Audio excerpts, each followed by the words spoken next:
This is Earl Nightingale. I'd like to tell you about the strangest secret in the world. Some years ago, Albert Schweitzer, the great doctor and Nobel Prize winner, was being interviewed in London, and a reporter asked him, "Doctor, what's wrong with men today?" The great doctor was silent for a moment, and then he said, "Men don't think." And it's about this that I want to talk with you. We live today in a golden age. This is an era that man has looked forward to, dreamed of, and worked toward for thousands of years. But since it's here, we pretty well take it for granted. Ours is a land of abundant opportunity for everyone. But you know what happens? Let's take 100 men who all start even at the age of 25. If you asked any one of them if he wanted to be a success, he'd tell you that he did. And you'd notice that he was eager toward life. There was a certain sparkle to his eye, an erectness to his carriage, and life seemed like a pretty interesting adventure to him. But by the time these 100 men reach the age of 65, only 5 will have made the grade.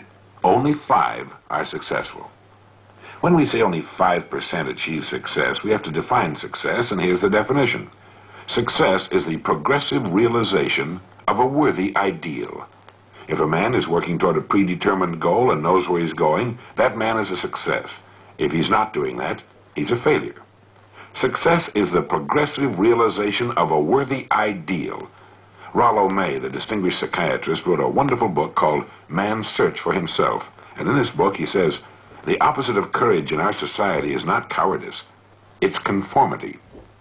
A survey was made one time that covered a lot of men, working men, and these men were asked, "Why do you work? Why do you get up in the morning?" 19 out of 20 had no idea. They simply said, everyone goes to work in the morning, and that's the reason they do it, because everyone else is doing it. And there you have the trouble today. It's conformity. People acting like everyone else without knowing why, without knowing where they're going. Now, we learn to read by the time we're 7. We learn to make a living by the time we're 25. Usually, by that time, we're not only earning a living, we're supporting a family. And yet, by the time they're 65, the great majority hasn't learned how to become financially independent in the richest land that has ever been known. Why? They conform. They're acting like the wrong percentage group, the 95% who don't succeed. Why do these people conform? Well, let's get back to our definition of success. Who succeeds? The only man who succeeds is the man who is progressively realizing a worthy ideal. He's the man who says, I'm going to become this, and then begins to work toward that goal. He succeeds because he knows where he's going. Think of a ship leaving a harbor, and think of it with a complete voyage all mapped out and planned. The captain and crew know exactly where the ship is going and how long it will take. It has a definite goal, and it will reach that goal. Now let's take another ship, just like the first, only let's not put a crew on it, or a captain at the helm. Let's give it no aiming point, no goal, no destination. We just start the engines and let it go. I think you'll agree with me that if it gets out of the harbor at all, it will wind up on some deserted beach, a derelict. It can't go anyplace because it has no destination and no guidance. And it's the same with a human being. I'll tell you who the successful people are. A success is the school teacher who's teaching school because that's what he or she wanted to do. The success is the woman who's a wife and mother because she wanted to become a wife and mother and is doing a great job of it. The success is the man who runs the corner gas station because that's what he wants to do. The success is the successful salesman who wants to become a top-notch salesman and grow and build with his organization.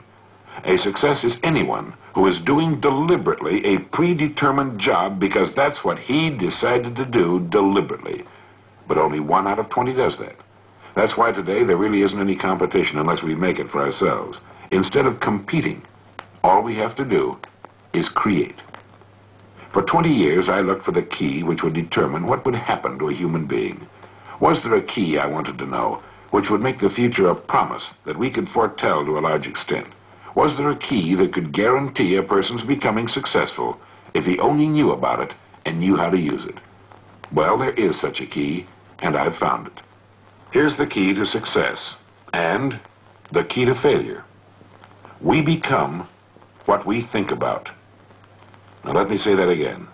We become what we think about. Throughout all history, the great wise men and teachers, philosophers and prophets have disagreed with one another on many different things. It's only on this one point that they're in complete and unanimous agreement. Buddha said, all we are is what we've thought about. Marcus Aurelius said, a man's life is what his thoughts make of it. Disraeli said, everything comes if a man will only wait. I've brought myself by long meditation to the conviction that a human being with a settled purpose must accomplish it, and that nothing can resist a will that will stake even existence for its fulfillment. Ralph Waldo Emerson said this: "A man is what he thinks about all day long." William James said, "The greatest discovery of my generation is that human beings can alter their lives by altering their attitudes of mind." And George Bernard Shaw said, "People are always blaming their circumstances for what they are. I don't believe in circumstances. The people who get on in this world are the people who get up and look for the circumstances they want, and if they can't find them, make them." Well, it's pretty apparent, isn't it? We become what we think about. It stands to reason that a person who's thinking about a definite and worthwhile goal is going to reach it, because that's what he's thinking about, and we become what we think about.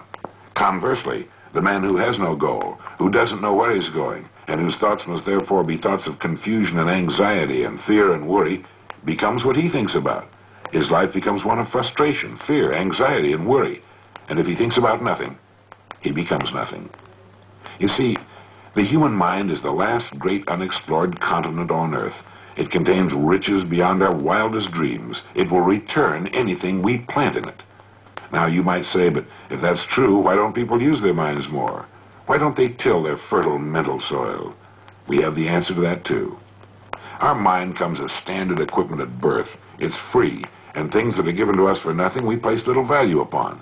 Things that we pay money for, we value. The paradox is that exactly the reverse is true. Everything that's really worthwhile in life came to us free. Our minds, our souls, our bodies, our hopes, our dreams, our ambitions, our intelligence, our love of our families and children and friends.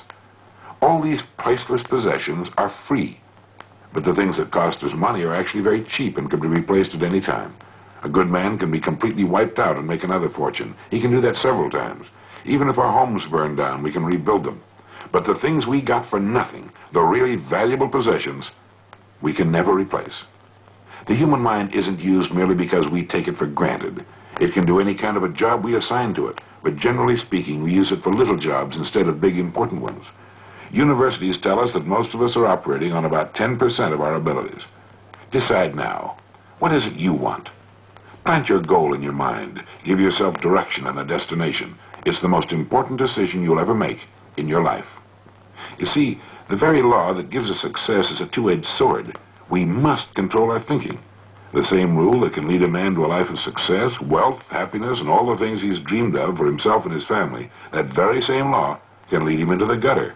It's all in how he uses it, for good or bad. This is the strangest secret in the world. Remember these words from the Sermon on the Mount, and remember them well. Keep them constantly before you. Ask, and it shall be given you. Seek, and ye shall find. Knock, and it shall be opened unto you.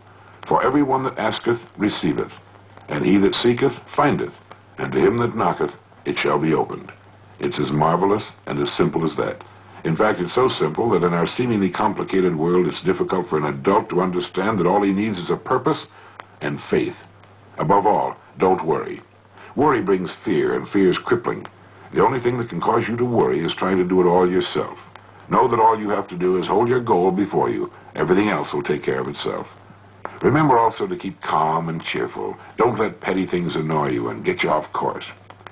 Prosperity is founded upon a law of mutual exchange. Any person who contributes to prosperity must prosper in turn himself. Sometimes the return will not come from those you serve, but it must come to you from someplace, for that's the law. For every action, there is an equal and opposite reaction. There are no exceptions to a law. You can drive down any street in America, and from your car estimate the service that's being rendered by the people living on that street. Had you ever thought of this yardstick before? It's interesting. Once this law is fully understood, any thinking person can tell his own fortune. If he wants more, he must be of more service to those from whom he receives his return. If he wants less, he has only to reduce this service. This is the price you must pay for what you want. If you believe you can enrich yourself by deluding others, you can end only by deluding yourself. It may take some time, but just as surely as you breathe, you'll get back what you put out. The prisons and the streets where the lonely walk are filled with people who tried to make new laws just for themselves. We may sometimes avoid the laws of men, but there are greater laws that can't be broken. One time I heard Grove Patterson, the editor-in-chief of the Toledo Daily Blade, make a speech. And as he concluded his speech, he said something that I've never forgotten. He said, "My years in the newspaper business have convinced me of several things. Among them, that people are basically good, and that we came from someplace, and we're going someplace. So we should make our time here an exciting adventure. The architect of the universe didn't build a stairway leading nowhere." And the greatest teacher of all, the carpenter from the plains of Galilee, gave us the secret time and time again. As ye believe, so shall it be done unto you.